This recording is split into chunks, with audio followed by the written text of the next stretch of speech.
Hello दोस्तों, welcome back to the एडमिक study hub.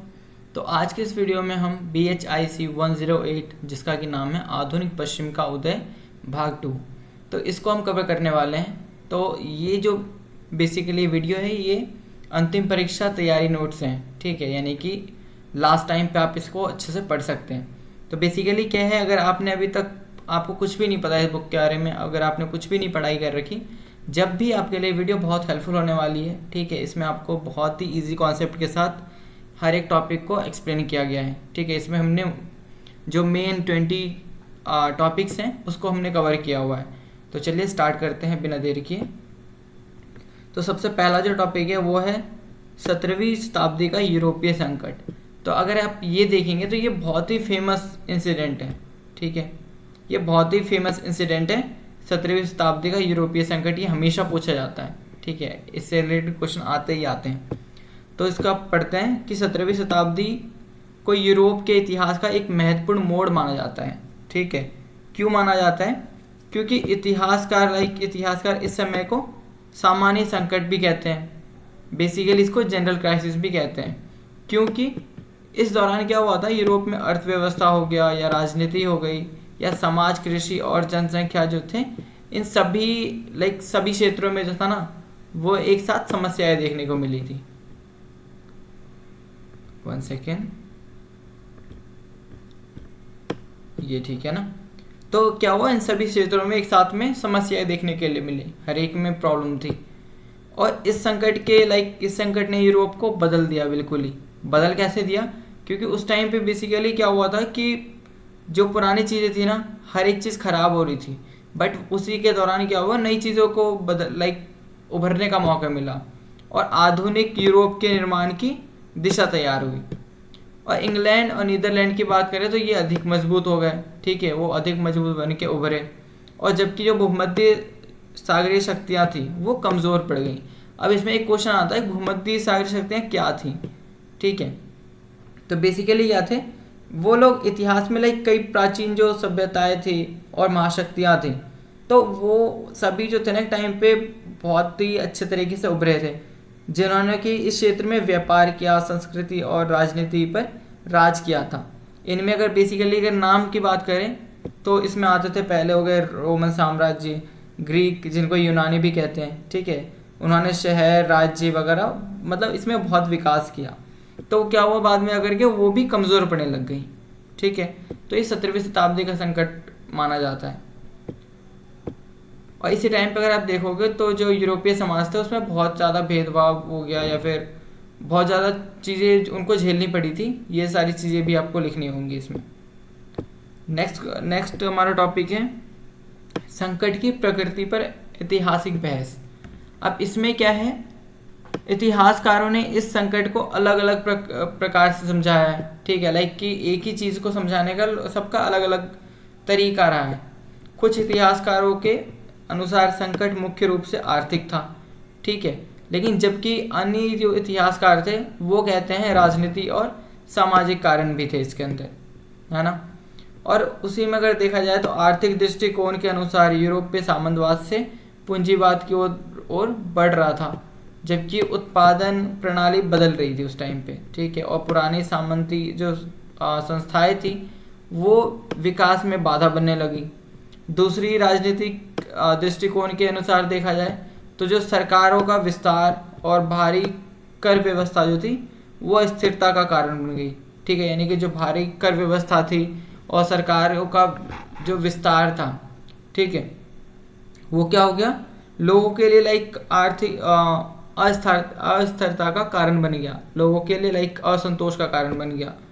आधुनिक इतिहासकार की बात माने तो इन दोनों विचारों को जोड़कर देखते हैं, ठीक है। आधुनिक यानी कि जो नए इतिहासकार हैं वो क्या करते हैं, इन दोनों ही विचारों को जोड़ के देखते हैं और मानते हैं कि ये संकट जो था वो समाज, राजनीति और अर्थव्यवस्था के व्यापक परिवर्तन का परिणाम था। तो बेसिकली क्या था, ये इन सबको मिला देते हैं वो, ठीक है। संकट का हो गया, संकट समाज, राजनीति और अर्थव्यवस्था के परिवर्तन का परिणाम था बेसिकली ये, ठीक है। इसके वजह से ही क्या आया, ये संकट आया था। तो अब हमारा जो तीसरा टॉपिक है वो है यूरोप में जनसंख्या संकट। अब जनसंख्या संकट की बात करें तो ये दो तरह की होती है बेसिकली। पहला होता है या तो जनसंख्या बहुत ज़्यादा बढ़ रहा हो, और दूसरा होता है कि जनसंख्या ना जितनी होनी चाहिए नॉर्मली उससे ज़्यादा घट रहा हो। तो यहाँ पे क्या हो रहा था बेसिकली, ये बेसिकली अभी जो चल रहा ना ये 17वीं शताब्दी के संकट की बात चल रही है। ठीक है, ये बहुत इंपॉर्टेंट चीज़ है, बहुत इंपॉर्टेंट पॉइंट है ये पूरे चैप्टर का। तो इसको आपको ये वाला आपको पता होना बहुत ज़रूरी है। तो वहाँ पे क्या होता, जनसंख्या में गिरावट आ रही थी। ठीक है, जिससे कि इसका सबसे स्पष्ट कारण माना जाता है। ठीक है, पहला संकेत माना जाता है। और पहले की शक्ति जो शताब्दियाँ थी, यानी इससे पहले का जो समय था उसमें जनसंख्या बढ़ रही थी। ठीक है, जनसंख्या क्या हो रही थी, बढ़ रही थी। लेकिन अगर 17वीं शताब्दी की बात करें तो 17वीं शताब्दी में क्या हुआ, कई क्षेत्रों में ये वृद्धि रुक गई थी या फिर बिल्कुल ही घटने लग गई। ठीक है, तो अब घटने का कारण क्या था, पहला देख जैसे मान लें युद्ध था, युद्ध में बहुत ही मारा मारी होता है ना। ठीक है, खून होता है, अकाल पड़ गया था कई सारे क्षेत्रों में, महामारी हो गया, आर्थिक कमजोरी ने कई देशों की जनसंख्या को प्रभावित किया। तो सिंपल सी बात है ना, अगर आर्थिक कमजोरी आएंगी या महामारी आएगी तो लोग बीमार पड़ेंगे, अगर उनको सही टाइम पे इलाज नहीं मिलेगा तो उनकी डेथ हो जाएगी। या फिर अगर युद्ध की बात करें तो युद्ध में क्या होता है बेसिकली कि किसी भी तरफ के लोग मारे जाते हैं। ठीक है, कोई ना कोई एक मारा जाएगा, तो उस चक्कर में क्या होंगी, वो भी जनसंख्या कम होने का एक बहुत बड़ा कारण बना उस टाइम पे। जर्मनी और स्पेन में बड़ी जनसंख्या हानि हुई। ठीक है, कहाँ पर, जर्मनी और स्पेन में। जनसंख्या कम होने से श्रमिकों की जो संख्या थी वो घटने लग गई। इसका प्रभाव कृषि तथा उत्पादन पर पड़ा। अब यहाँ पे एक चीज़ है, अभी यहाँ पे ऐसा कुछ भी नहीं बताया कि किसी बड़े की कोई रूलर थे या फिर सैनिकों की संख्या घट रही थी। किसकी घट रही थी, श्रमिकों की। ठीक है, जो काम धंधा कर रहे थे। बेसिकली क्या होता है, इन सब चीज़ों के वजह सबसे ज़्यादा तो प्रॉब्लम होती है ना, सबसे ज़्यादा प्रॉब्लम किसको झेलनी पड़ती है, जो सबसे लोअर कास्ट है, राइट। तो इसलिए अब उनको श्रमिकों की भी ज़रूरत पड़ रही थी, और उसके वजह से अब कृषि पे भी बुरा प्रभाव पड़ रहा था। ठीक है, कोई था ही नहीं प्रोडक्शन के लिए। अब नेक्स्ट आता है कृषि संकट। अभी हमने कृषि की बात कर रहे थे ना अभी हम। अब फोर्थ क्या है, कृषि संकट। कृषि संकट में बेसिकली क्या है कि यूरोप की अर्थव्यवस्था मुख्य रूप से कृषि पे आधारित थी।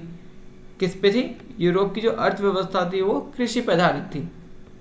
लेकिन अगर 17वीं और 18वीं शताब्दी की बात करें तो कृषि क्षेत्र संकट से गुजरा।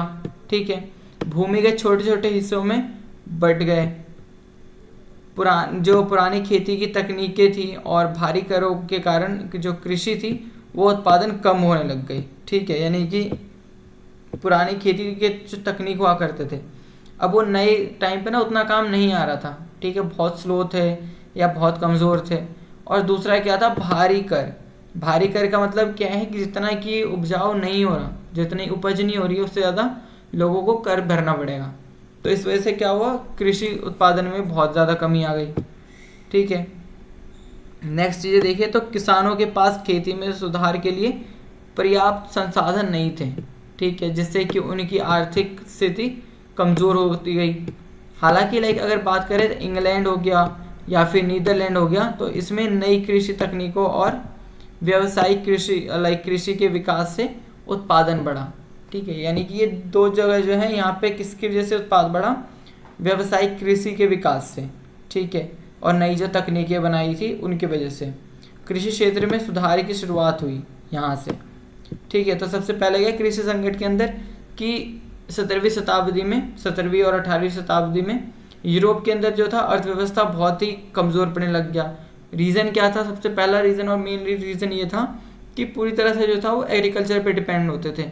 लेकिन अब यहाँ पर और बाकी सारी प्रॉब्लम्स की वजह से क्या हुआ, खेती भी कम होने लग गई, कृषि बहुत ही कम हो गई, कर ज़्यादा उनके ऊपर लगता था, इस वजह से उन्हें बहुत हानि झेलनी पड़ी।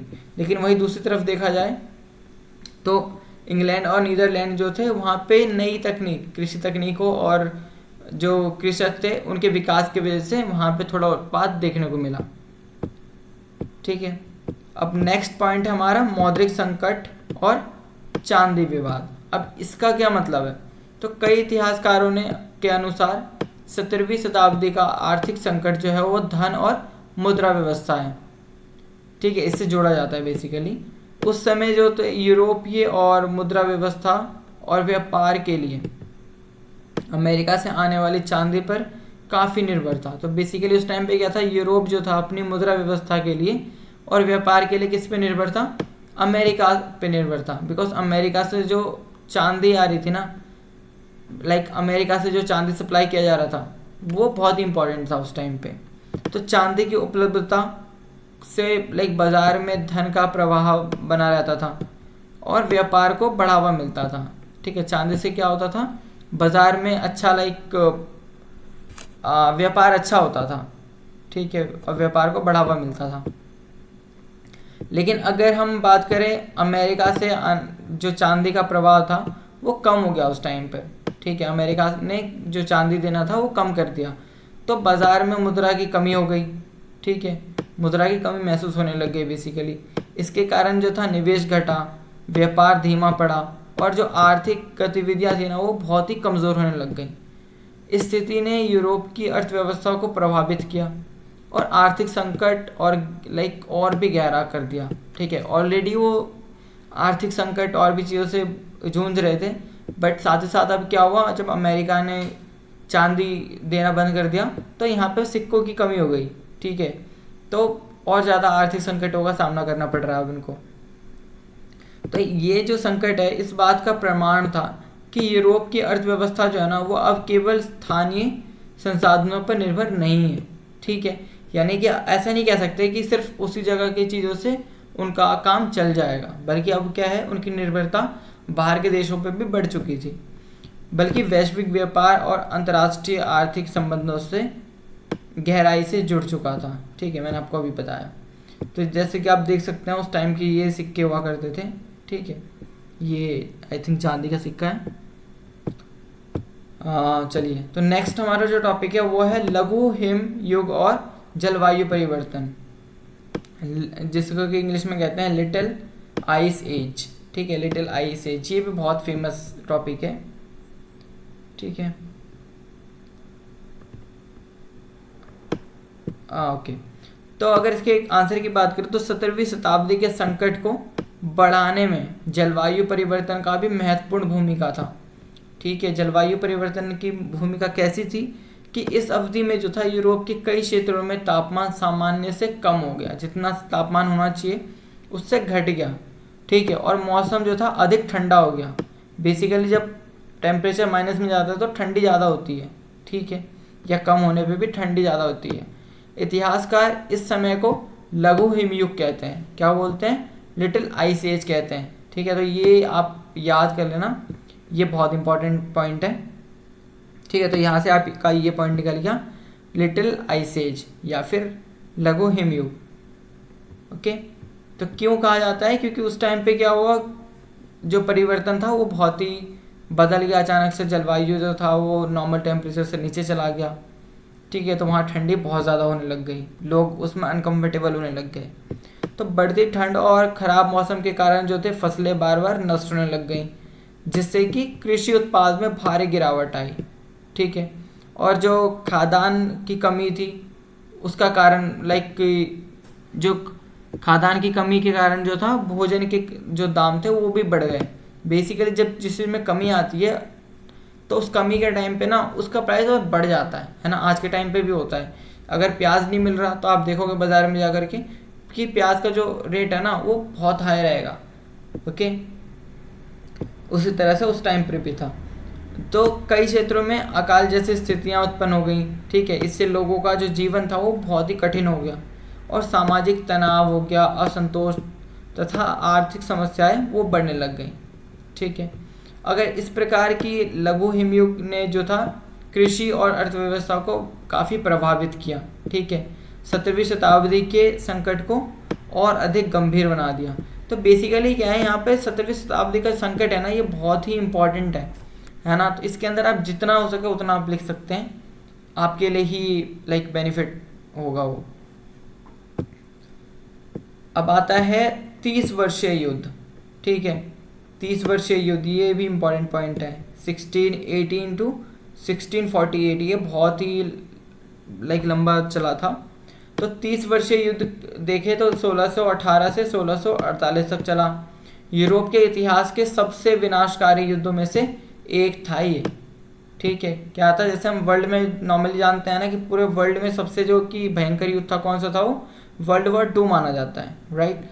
तो उसी तरह जो था ये यूरोप के अंदर बेसिकली इनका जो कि ये पर्सनल, अगर यूरोप की बात करें तो वहाँ पर ये वाला जो युद्ध था 30 वर्षीय युद्ध के नाम से जिसको जानते हैं, ये बहुत ही खतरनाक था। ठीक है, बहुत विनाशकारी था।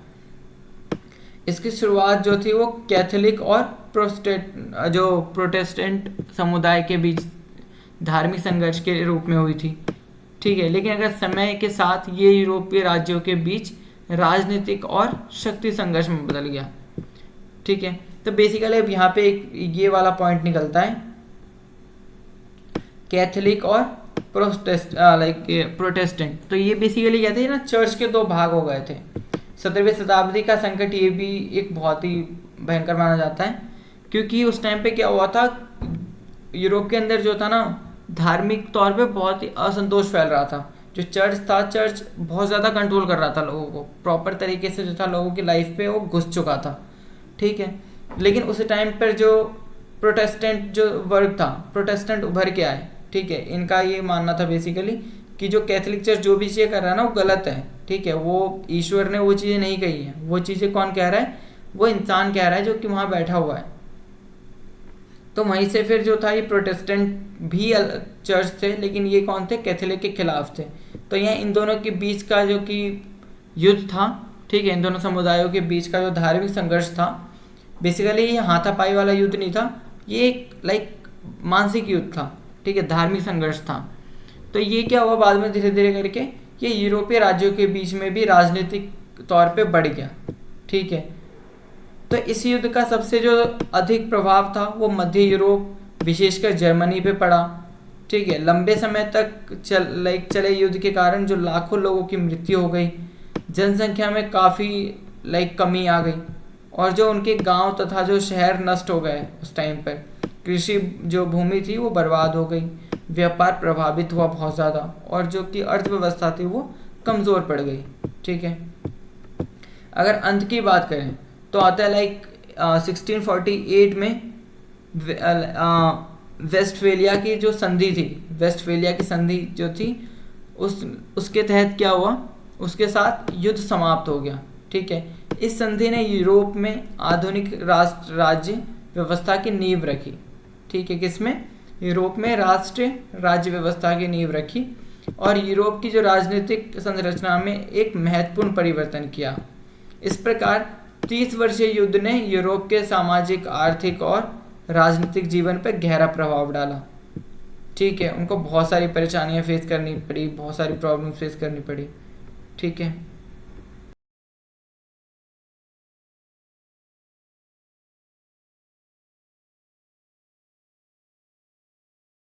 ठीक है, और अब आगे देखें तो बेसिकली सबसे पहले जान लेते हैं कि जो प्रोटेस्टेंट थे ना, उनकी जो स्टार्टिंग की थी वो मार्टिन लूथर ने की थी। ठीक है, Martin Luther was a founder of Protestant जो ग्रुप था उनका। ठीक है, उनको समाज सुधारक के रूप में देखा जाता था। तो जो नेक्स्ट टॉपिक है वो है स्पेन का पतन। तो स्पेन के पतन की अगर बात करें तो 17वीं शताब्दी में स्पेन यूरोप के सबसे शक्तिशाली देशों में से एक था। ठीक है, उसकी जो शक्तियाँ थी वो मुख्य स्रोत अमेरिका से अमेरिका के जो विशाल उपनिवेश थे वहाँ से प्राप्त होते थे। यानी कि वहाँ से जो था बेसिकली बहुत बड़ी मात्रा में चांदी और सोना आया करता था, और इस संपत्ति के कारण जो स्पेन थे ना वो लंबे समय तक यूरोप की जो राजनीति में था मुख्य भूमिका निभाता रहा। ठीक है, लेकिन अगर स्पेन की बात करें तो स्पेन क्योंकि इतना निर्भर हो चुका था अमेरिका की चीज़ों पे, ठीक है, तो उन्होंने क्या करा, अपनी जो खुद के उत्पाद थे, ठीक है, अपने खुद के विकास पे, उद्योग पे उन्होंने ध्यान नहीं दिया। ठीक है, और साथ ही गलत आर्थिक नीतियों और बढ़ते सरकारी खर्चों के लगातार युद्धों ने उनकी जो आर्थिक स्थिति थी उसे बिल्कुल ही कमज़ोर करके रख दी थी। ठीक है, परिणाम स्वरूप पर देखा जाए तो उद्योग में गिरावट आने लग गई तथा देश आर्थिक संकट का सामना करने लगा।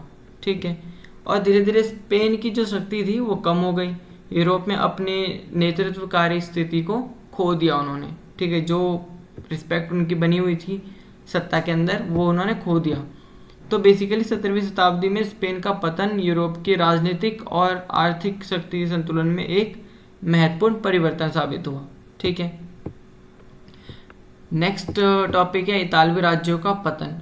तो मध्य काल में जो पुनर्जागरण काल में इटली के नगर जो थे, राज्य जैसे कि वेनिस हो गया, जेनोवा हो गया और फ्लोरेंस हो गया, तो यूरोप के प्रमुख व्यापारिक और वित्तीय केंद्र थे। लेकिन अगर 17वीं शताब्दी की बात करें तो तब तक आर्थिक और राजनीतिक शक्तियाँ धीरे धीरे कमज़ोर होने लग गई थी। और रीज़न क्या था?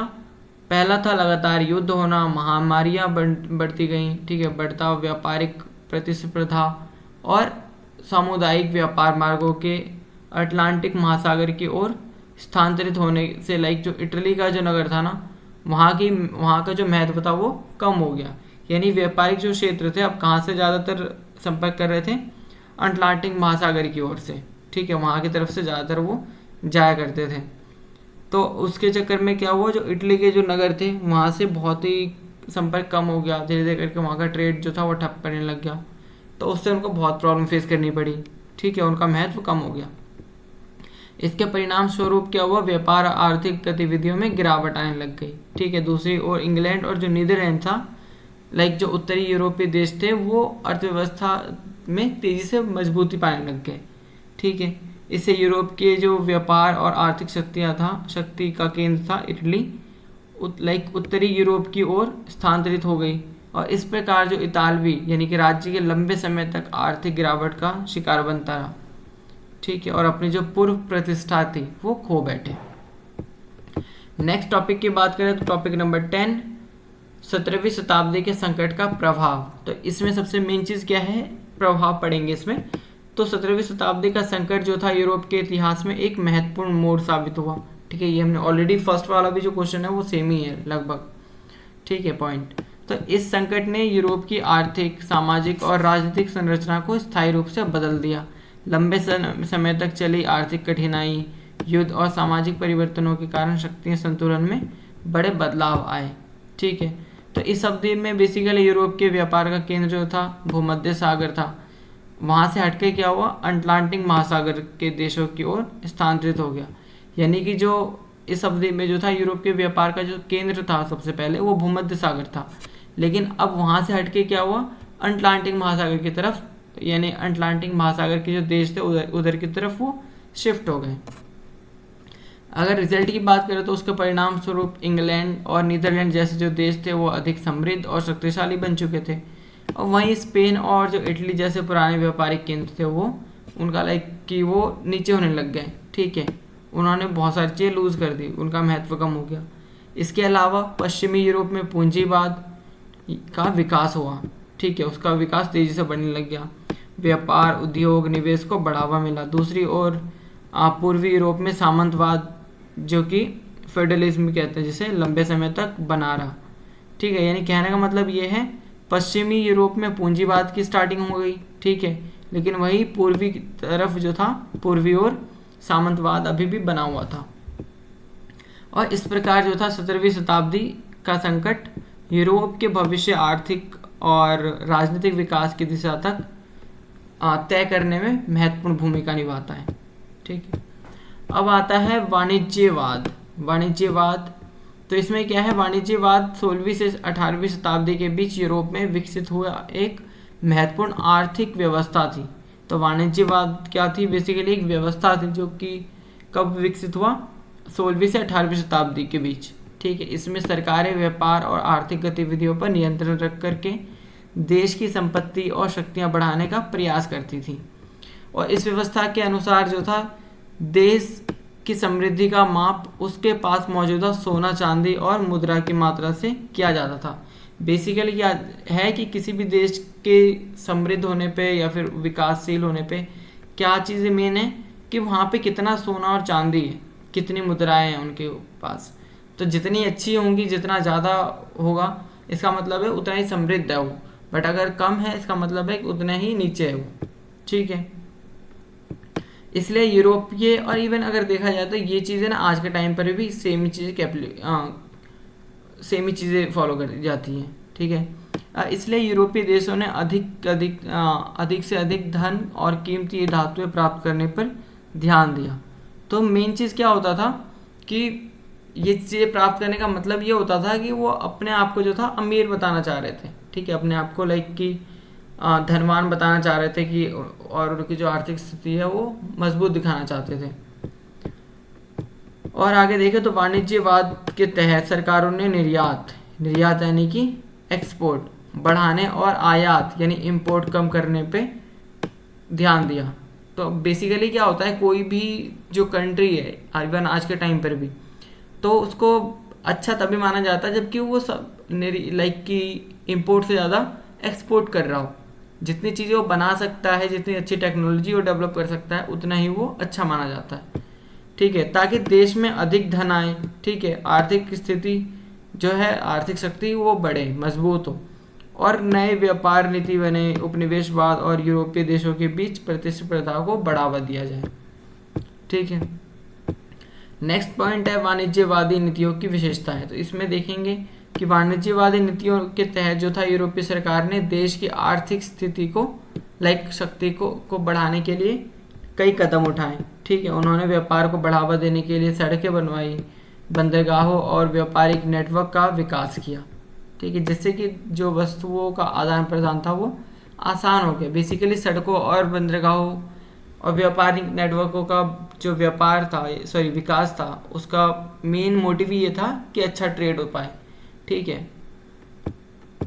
आगे देखें तो सरकारों ने एक विशेष कर व्यवस्था लागू कर दी। कर व्यवस्था यानी टैक्स सिस्टम, और अपने घरेलू उद्योगों को विदेशी प्रतिस्पर्धा से बचाने के लिए संरक्षण दिया। इसके अलावा उपनिवेशों को कच्चे माल और बाजार के जो स्रोत के रूप में उपयोग किया गया, जिससे कि यूरोपीय देशों को आर्थिक लाभ मिला, ठीक है। इस प्रकार जो वाणिज्यवाद के कारण व्यापार हो गया या राजनीतिक आपस में जुड़ गए, ठीक है, व्यापार और राजनीति जो थी आपस में जुड़ गए और मजबूत अर्थव्यवस्था वाले देश अधिक शक्तिशाली बनने लग गए, ठीक है। जिसकी अर्थव्यवस्था जितनी मजबूत होगी वो उतना ही शक्तिशाली होगा। अब आता है पॉइंट नंबर 13, यूरोपीय औपनिवेशिक विस्तार। तो यूरोप के औपनिवेशिक विस्तार ने विश्व इतिहास में बड़े परिवर्तन लाए, ठीक है। 15वीं से 18वीं शताब्दी की बात करें तो उसके बीच यूरोपीय देशों ने नए क्षेत्रों की खोज की और अमेरिका, अफ्रीका और एशिया के कई हिस्सों पर अपना नियंत्रण स्थापित किया, ठीक है। इन क्षेत्रों पर अधिकार करके यूरोपीय देशों ने कच्चा माल, नए बाजार और व्यापारिक लाभ प्राप्त किए। तो बेसिकली क्या है, हर एक देश की जो खोज हुई है, इवन जो भी रास्ते खोजे गए वो कहीं ना कहीं उनका रीज़न क्या था खोजने का या ढूंढने का, कि उनको व्यापार अपना बढ़ाना था, ठीक है, अपना व्यापार बढ़ाना था या नई नई जगहों से कांटेक्ट करना था। इसके परिणाम स्वरूप क्या हुआ कि उपनिवेशवाद का विकास हुआ, ठीक है, और यूरोप की आर्थिक तथा राजनीतिक शक्तियाँ वो बढ़ गई, ठीक है।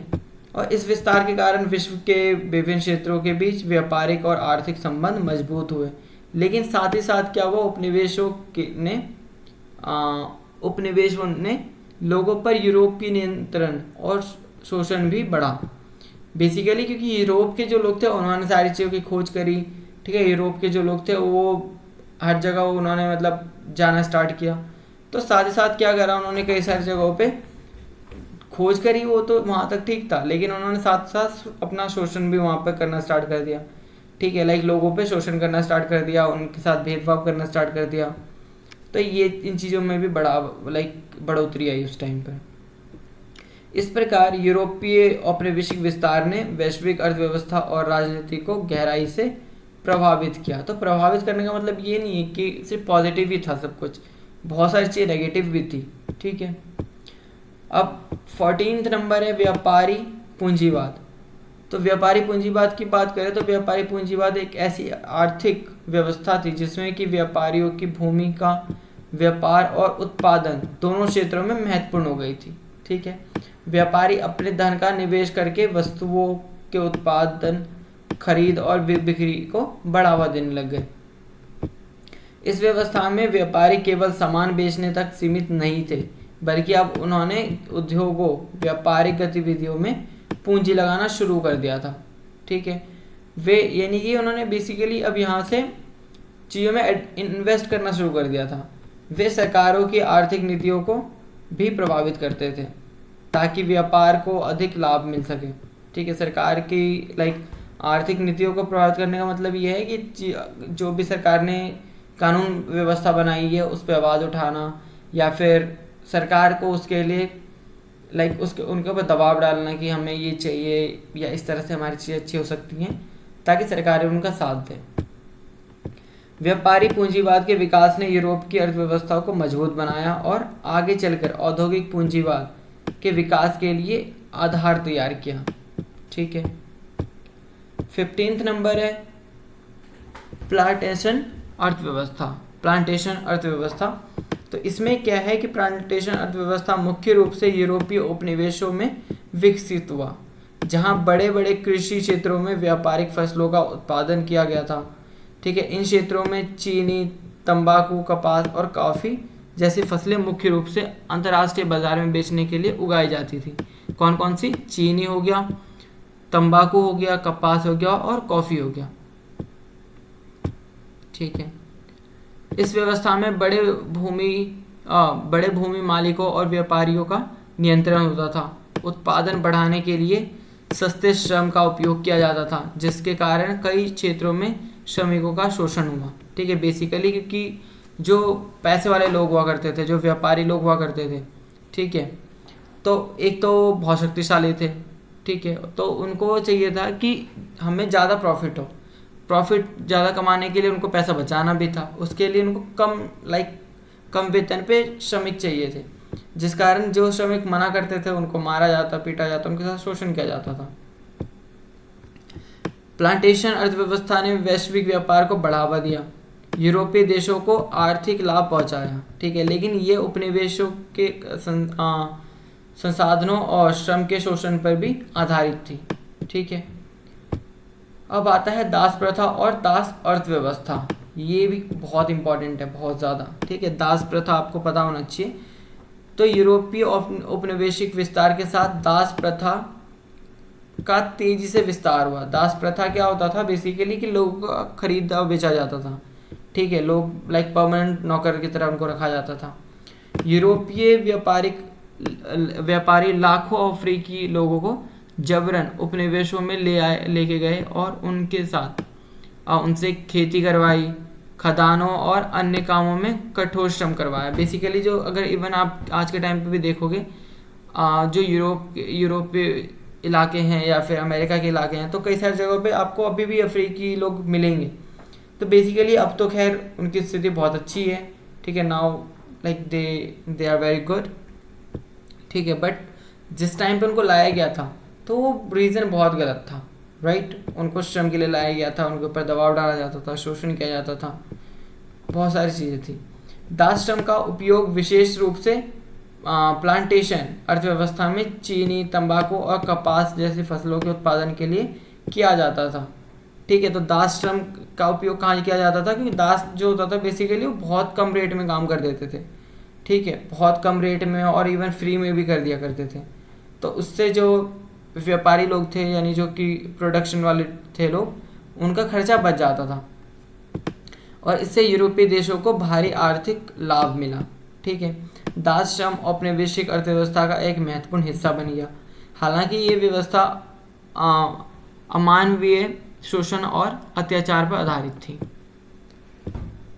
ठीक है, अब आता है 17 नंबर, बैंकिंग और वित्तीय विस्तार।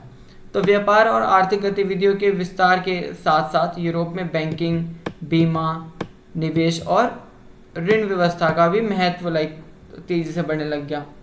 व्यापारियों को व्यापार बढ़ाने के लिए धन की आवश्यकता होती थी, इसलिए वित्तीय संस्थाओं का विकास हुआ। वित्तीय संस्थान बेसिकली क्या करते थे? जो ऋण व्यवस्था वगैरह थी, कि आज के टाइम पे जैसे लोन लेते हैं, तो सेम वैसे ही बैंकों और अन्य वित्तीय संस्थाओं ने व्यापारियों को ऋण उपलब्ध करवाया। निवेश को बढ़ावा दिया और बड़े व्यापारिक नेटवर्क को संचालित करने में सहायता की। ठीक है, इससे अंतर्राष्ट्रीय व्यापार और आर्थिक विकास को भी अच्छी गति मिली। तो इस प्रकार जो बैंकिंग और वित्तीय विस्तार ने यूरोप की अर्थव्यवस्था को मजबूत बनाया और आधुनिक पूंजीवादी व्यवस्था के विकास में महत्वपूर्ण भूमिका निभाई। 18वां पॉइंट है व्यापारिक कंपनियों का उदय। तो यूरोप में व्यापार के विस्तार के साथ सरकारों ने विशेष अधिकार प्राप्त व्यापारिक कंपनियों की स्थापना की। इन कंपनियों को विदेशी व्यापार करने, नए क्षेत्रों में व्यापारिक केंद्र स्थापित करने और कई बार विशेष राजनीतिक अधिकार प्राप्त करने थे। ठीक है, इन कंपनियों ने एशिया हो गया, अफ्रीका, अमेरिका के जो साथ था होने वाले व्यापार को नियंत्रित किया। ठीक है, भारी लाभ कमाया और धीरे धीरे करके कई कंपनियां केवल व्यापार तक सीमित नहीं थी। ठीक है, बहुत सारी कंपनियां जो पहले व्यापार करती थी अब वो व्यापार से आगे बढ़ करके उपनिवेशों के प्रशासन और शासन में भी महत्वपूर्ण भूमिका निभानी स्टार्ट कर दी थी। ठीक है, इस प्रकार व्यापारिक कंपनियों ने यूरोपीय आर्थिक विस्तार किया। 19th पॉइंट है व्यापार और वैश्विक आर्थिक परिवर्तन। तो 17वीं और 18वीं शताब्दी में अंतर्राष्ट्रीय व्यापार का तेजी से विस्तार हुआ। यूरोपीय देश के बीच तथा उपनिवेशों के साथ व्यापारिक संबंध मजबूत होने लग गए। इसके कारण विभिन्न देशों की अर्थव्यवस्थाएं एक दूसरे से जुड़ने लग गई। ठीक है, और चाय हो गया, कॉफ़ी, चीनी, कपास और अन्य वस्तुओं जो थी यूरोप के बाज़ारों में पहुंचने लग गई, जिसके कारण लोगों की जो जीवन शैली थी, उत्पादन के तरीके और उपभोग की आदतों में बदलाव आया। और इन वस्तुओं की बढ़ती मांग यानी कि उसकी बहुत ज़्यादा मांग की वजह से क्या हुआ, व्यापार और उद्योगों के विकास में काफ़ी बढ़ोतरी हुई। नेक्स्ट क्वेश्चन नंबर 20 है हमारा, पॉइंट नंबर 20, उपनिवेशवाद और असमान विनिमय। ठीक है, तो इसमें क्या है कि उपनिवेशवाद ने विश्व में असमान आर्थिक संबंधों को जन्म दिया। असमान यानी कि कि समान ना होना। ठीक है, यानी कि बराबर ना होना, विभिन्न तरीके के संबंधों को जन्म दिया। ठीक है, यूरोपीय देशों ने अपने उपनिवेशों का उपयोग आर्थिक लाभ प्राप्त करने के लिए किया और वहाँ के जो सांसद का अपना हित में इस्तेमाल किया। वहाँ के जो सांसद वगैरह हुआ करते थे उनको अपने हित में इस्तेमाल किया। जैसे कि देख सकते हैं उस टाइम की कुछ पिक्चर ही हैं। ठीक है, तो यहाँ पे क्या है, उपनिवेशों ने कच्चा माल जैसे कि कपास, चीनी और अन्य जो प्राकृतिक संसाधन थे वो प्राप्त किए, जबकि यूरोपीय देश जो थे वो तैयार औद्योगिक वस्तुएं बेचकर अधिक लाभ कमाते थे। ठीक है, और इस असमान विनिमय के कारण यूरोप की आर्थिक शक्ति बढ़ गई, बहुत ज़्यादा बढ़ गई, लेकिन उपनिवेशों का जो कि आर्थिक विकास था वो बहुत प्रभावित हुआ, वैश्विक आर्थिक असमानता बढ़ गई। ठीक है, तो ये यहाँ पे आप पिक्चर देख सकते हैं। बाकी यहाँ पे हमारा जो पार्ट नंबर 1 है वो यहाँ पे ख़त्म होता है। अगर आपको कोई भी डाउट है, कोई क्वेश्चन है तो आप डायरेक्टली कमेंट बॉक्स में लिख सकते हैं। ठीक है, मैं पक्का आपके क्वेश्चंस का आंसर दूंगा। अभी पिछली क्लास में एक बच्चे का कमेंट आया था कि 104 का एक और वीडियो उनको चाहिए था, बट क्योंकि मैंने लेट देखा मैंने मैसेज, तो मैं नहीं कर पाया, बट नेक्स्ट टाइम से मैं ध्यान रखूँगा इस चीज़ का। बाकी आप फ्री पीडीएफ के लिए आप ज्वाइन कर सकते हैं हमारा टेलीग्राम चैनल, और अगर आपको कोई डाउट है, कोई क्वेश्चन है, आप वो भी वहाँ पे पुट कर सकते हैं। ओके, तो thank you for watching, see you in the next class.